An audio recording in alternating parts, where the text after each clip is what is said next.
Good afternoon, everyone.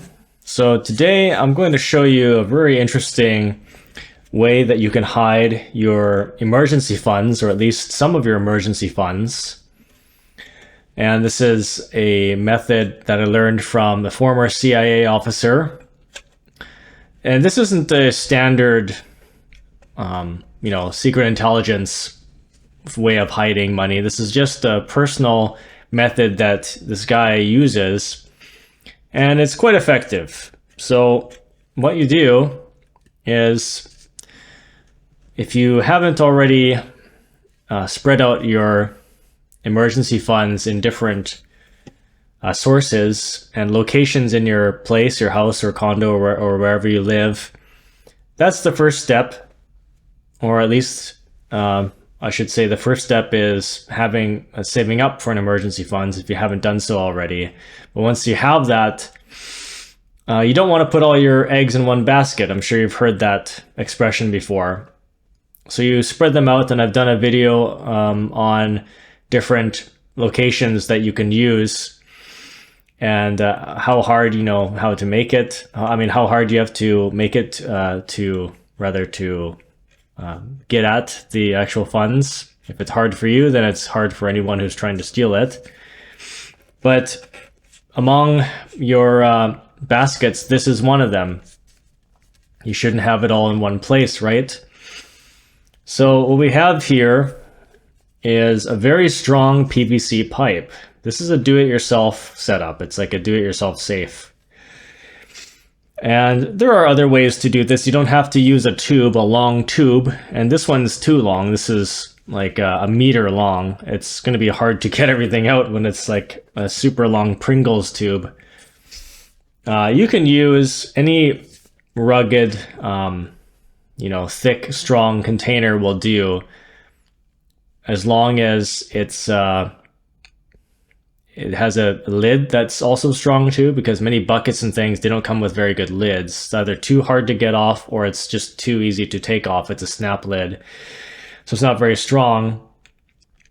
If you can find something like a very rugged container with a good screw cap on it, or a large screw cap, or a strong bucket with a screw cap, that's the best. Then they have to be a little bit strong, right? This is not ABS plastic. You don't want to confuse this with ABS. That's a little bit weaker. This is PVC piping. And you use that because if you're burying something, you want it to last for a very long time. And over time, if you're using a thin, just any container, any plastic container, it's going to degrade, it's going to decompose a little bit. And it's also more so prone to cracking with the changes of the seasons. It's going to crack. It could potentially crack when winter comes. It gets snowy and everything gets icy underground, right? So that's why you need something very strong. These pipes are the PVC, plastic, and pipes are very thick and extremely strong. They're meant to be resilient to high temperature, or rather extreme temperatures, high temperatures and low temperatures. And the way you do with this pipe is you go for something like this is a 1.5 inch diameter. You could go for a little bit wider, just so that if you can't find because you're going to want to put a screw cap on it to make it easier to get at, something that snaps on. And some of these screw caps, they actually have smaller holes. So you want to make sure that everything fits in this nicely and doesn't get stuck. You can get them in 3 inches, I guess, or 4 inches and bigger. So you can opt for that, and then when you get it, you can chop it. And then it consists of the pipe, an end cap here, right here, this part that's sticking out a bit. This sort of lip is an end cap. See? And it consists of the adapter. It fits on, and it has a threading. And that threading is so that when you put this on, you can put the end cap on. Put the end cap on and just screw it on like that. when you're assembling the tube, you need specifically PVC cement and PVC glue to glue. And all you have to do is get a little brush. Usually, it might come with a brush actually, the cement and the glue or the paste. And you just put a bunch. You put a good, generous amount where you need to glue. Right? Put the cement and glue. It's a mixture, and you put it around, just like any other kind of glue. And then you can fixate these caps on the end here, and you just leave it for 24 hours or whatever it needs, and it will be perfectly strong from there.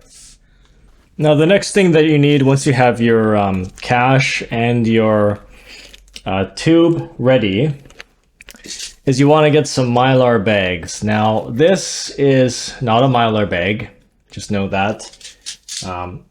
This is just a Ziploc bag, but for demonstrative purposes, I mean. But you want to get the food grade Mylar bags because those are very special. They're very dry.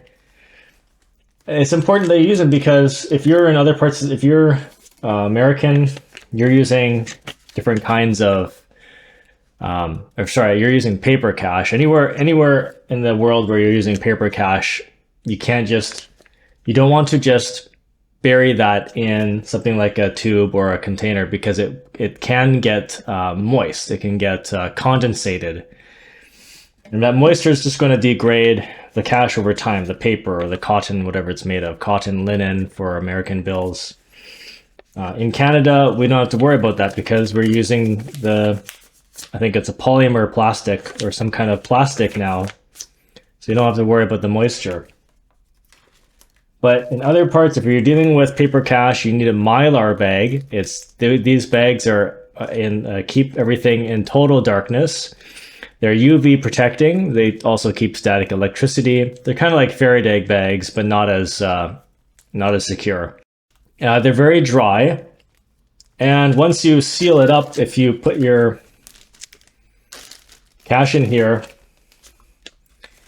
and you seal it up, there's a very good vacuum seal. I mean, it does, I should say, it keeps a good seal. When you squeeze it, the air leaks in, or I suppose leaks out.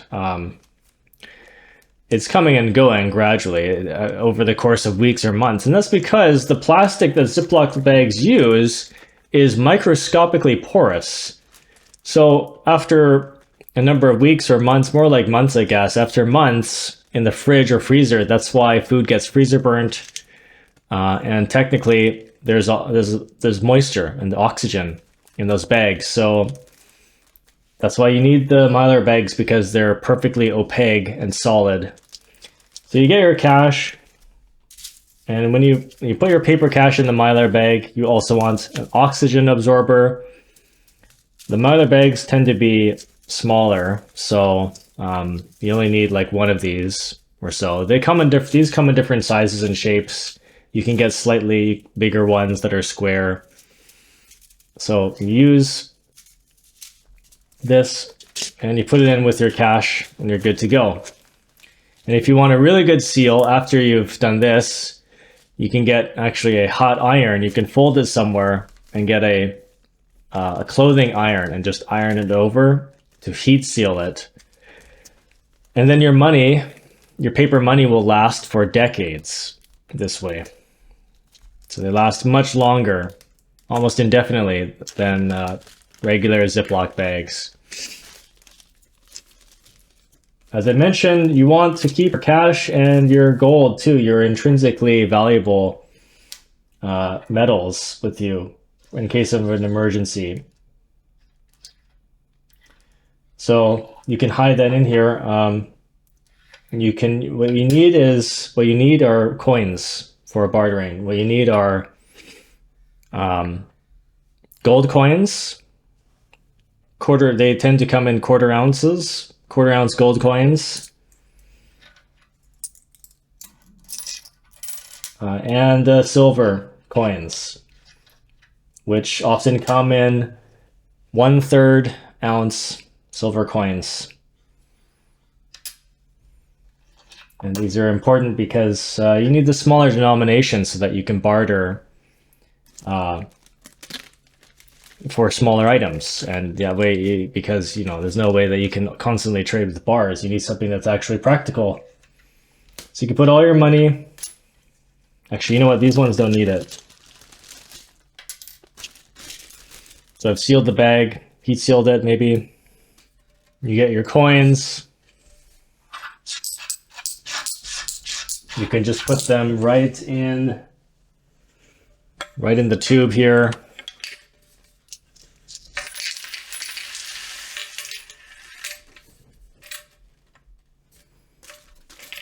And yeah, as I said, you probably don't want the tube that's too long, because then the problem is you won't be able to get any of this stuff out. You would need some kind of maybe rubber tipped pole with or especially something that grabs those clampers that extend and grab garbage, something like that. But actually, in fact, you wouldn't even be able to fit it in this. So I recommend thinking about whether or not you really want to go with a 1.5 or 1.5 inch tube. Maybe you want to go for the 4-inch and shorter. So once your PVC pipe is assembled and the glue is dried and you put all your money and cash in it, then it's ready to be buried. And that's the unique thing about this PVC safe, is that it's going to be very hard to find, because most people keep their emergency funds in some bank account or somewhere at home. So choose a bug out location somewhere. Obviously, don't make it obvious. And bury it somewhere between 15 to 20 to 30 inches deep. And that way, if there's any disturbances in the ground over time, it doesn't rise up from the weather. It doesn't, gradually surface up onto, because sometimes things will surface up like that just from extreme weather changes. And you'll be good to go from there.